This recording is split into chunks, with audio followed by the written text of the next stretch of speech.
केंद्र सरकार ने पीवी नरसिम्हा राव, चौधरी चरण सिंह और एमएस स्वामीनाथन को भारत रत्न देने की घोषणा की है। प्रधानमंत्री नरेंद्र मोदी ने सोशल मीडिया पर इसकी जानकारी दी।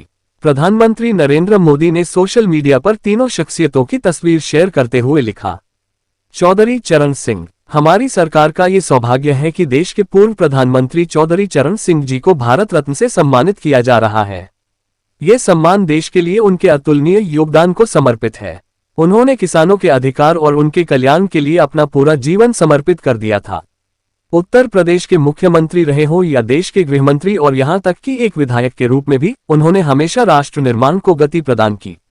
वे आपातकाल के विरोध में भी डटकर खड़े रहे।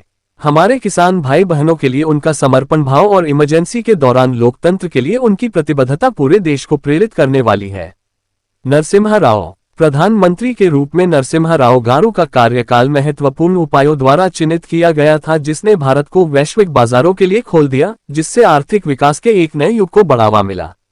इसके अलावा भारत की विदेश नीति, भाषा और शिक्षा क्षेत्रों में उनका योगदान एक ऐसे नेता के रूप में उनकी बहुमुखी विरासत को रेखांकित करता है, जिन्होंने न केवल महत्वपूर्ण परिवर्तनों के माध्यम से भारत को आगे बढ़ाया बल्कि इसकी सांस्कृतिक और बौद्धिक विरासत को भी समृद्ध किया।